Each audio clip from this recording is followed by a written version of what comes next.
Maaga pa lang aalis ngayon si Gab. Gusto ko sanang ipagluto mo siya ng masarap. Marunong ka bang magluto? Utos ni Jennifer sa akin. Marunong po ma'am, sagot ko sa tanong nito. Sige, ikaw na ang bahala dito ha at maliligo ako. Katatapos lang ni Gab maligo, paunahin mo na lang siya kumain at matatagalan pa ako.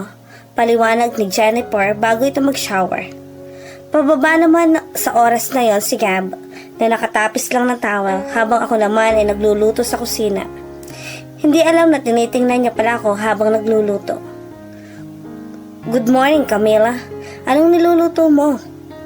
Ang tagal pa bago ako nakasagot. Biglang hinawakan niya ang baywang ko, niyakap patalikod. Galit ako sa kanya, kaya nilayo ko ang sarili ko. Pwede ba, Gab? Mahiya ka naman kay Jennifer. Galit na sabi ko sa kanya. I'm sorry, hindi ko mapigilan. May binubuhay ako at kailangan ko ng trabaho na to para may maipadala ko sa kanila. Kaya huwag mong sirain ang sa asawa mo.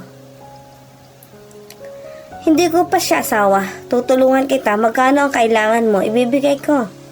Babe, nandiyan ka na pala, sabi ni Jennifer. Oh babe, tinikman ko lang ang luto ni Camila. Masarap ba? Ang sarap niyang magluto. Grabe, ang kaba ko sa oras na yan. Akala ko muntik na kaming makita ni Jennifer. Camila, sumubay ka na lang sa amin, sabi ni Jennifer. Salamat ma'am, mamaya na po ako. Sagot ko kay Jennifer. Umalis muna ako habang kumakain pa silang dalawa. Masarap magluto si Camila. Di ba babe? Tanong nito. Oo, masarap nga. Sagot niya sa fiancé niya. Mukhang mabait naman si Camila. Di ba babe? Oo, mabait talaga. Babe, baka malate ako. Teka lang babe, di ba mas mauna ka naman sa akin? Huwag mo na lang akong hintayin. Total, may kanya-kanya man tayong sasakyan. Sure ka? Talagang okay lang sa'yo babe? Of course, nasanay na tayo sa Amerika. Sige babe, aalis na ako. Bye babe. Sabay halik sa pisngi.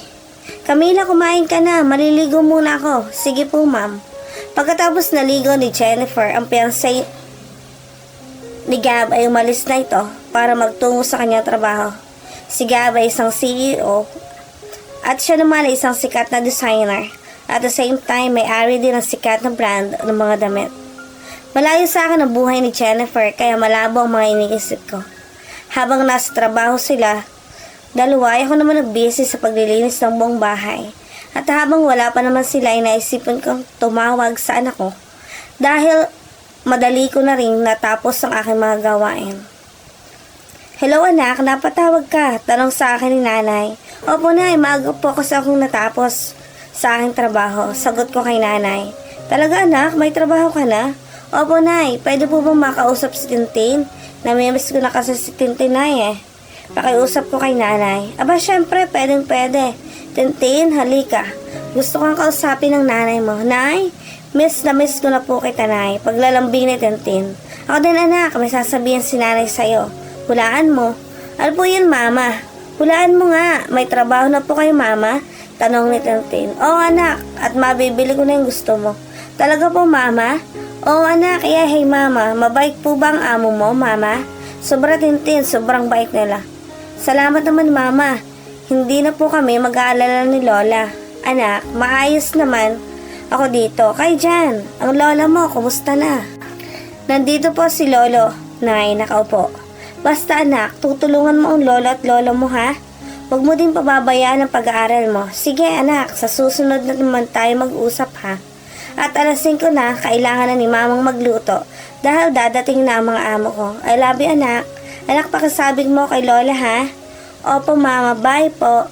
Saka sabay nilang binaba ang aming cellphone. Malapit na si Gab, kahit galit ako sa gagawin yon, trabaho ko to. Naisipan ko rin yung mga sinabi niya na pwede niya akong tulungan sa mga kailangan ko, pero hindi ko yung gagawin. Tamang-tama natapos ko ang aking pagluluto. 7:30 na. Rinig ko na nga sa labas ang sasakyan nitong papasok na sa garahe. Habang nasa kusina ako ay kung anong mainit ako naramdaman sa aking likuran at mainit na mga kamay na nakahawak sa aking baywang. Nalaman ko agad na si Gab ito dahil sa paborito nitong pabango. Camila, nakakaakit pa rin ang ganda mo. Walang nagbago sa'yo. Sabi nito habang niyayakap ako nito ng patalikod. Gab, huwag mo tong gawin. Mawawalan ako ng trabaho pag nakita ito ng fiancé mo. Tinula ko na naman siya papalayo sa akin. Pero nawala na naman ako ng balanse. Napasandal ako sa mesa. Hinawi naman ito ng mga plato at nalaglag ang mga kutsara. Nang kagahin niya ako bigla, hinalikan niya ako sa liig ko. Nagsimula na kaming mag-init. Kinarga naman niya ako at pinasandal sa isang sulok kung saan hindi kami basta-basta makikita ni Jennifer. Nagsimula na uminit ang aming mga katawan mapusok. Mas madiin-din ang mga halik ang tinugon namin habang naglalakbay ang mga kamay nito. Nang bigla ko nilang naisipan na ito ang lalaking iniwan ako at sinaktan ang damdamin ko ang ama ng anak ko na pinasusuklaman ko. Namulat ako bigla at bigla ko siyang sinampal. Pero mas diniinan pa nito ang paghalik sa akin. Napakalakas niya at hindi ko siya maitulak. Halos mapunit na nito ang aking damit pang itaas. Nang biglang may narinig kaming sasakyan na paparating, napatigil siya sa paghalik habang ako naman ay napatakbo sa kwarto ko. Inayos ang sarili at nagpalit ng bagong damit. Gaya ng ibang maid, hindi ko ako pinapasuot ng uniform ng pang maid talaga. Simpleng damit at saya lang ang sinusuot ko. Pagkatapos ko magpalit, lumabas ako para ayusin ang kusina, ang mga nahulog sa sahig. Babe, napaaga ka yata. Oh babe, dapat 9 o'clock pa, natapos ako ng maaga. Nasaan ba si Camila? Nasa kwarto niya. Pumasok ulit pagkatapos niya maghanda dito. Hindi ka pa ba kumakain? Hindi pa babe, hinihintay kita. Ang sweet mo naman talaga babe. Dapat kumain ka na lang, sinabay mo na lang din si Camila para baka magutom na din yon. Sige, tawagin ko lang. Camila, sabay na tayong kumain. Binuksan ko naman ang pinto. Sige lang, kain na lang mamaya na lang po ako. Sumunod naman si Jennifer at pinilit akong sumabay sa kanilang kumain. Sige na Camila, sumabay ka na lang sa amin. Hindi na ako nakatanggi dahil pinilit na ako ni Jennifer. Habang kumakain kami, ay nagnanakaw naman at tingin si Gab sa akin habang nakikinig ako sa mga sinasabi ni Jennifer. Alam mo Camila, sa Amerika, ganito kami ni Gab. Siya nagtatrabaho at ako din nagtatrabaho din. Minahal ko tong lalaki ito dahil napakalambing. Ang pinagkasunduan lang namin ay magpapakasal kami para sa business ng mga parents namin. Hindi ko alam na nahuhulog na pala kami sa isa't isa. Diba nakakatawa, hindi namin to gusto. Pero naging totoo na lang nang makilala na namin talaga ang isa't isa. Talaga ma'am, wala to sa plano pero naging totoo na lang nang magkakilala kayo. Totoo yan, kahit itanong mo pa kay Sir Gab mo. Napanganga na lang si Gab. Dagdag pa nito, ang sarap mo talagang magluto. Ang swerte ng mapapangasawa mo. Di ba may anak ka na?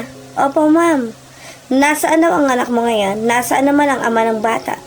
Nasa amin po ang anak ko at iniwan na po kami ng papa niya. Kawawa ka naman pala.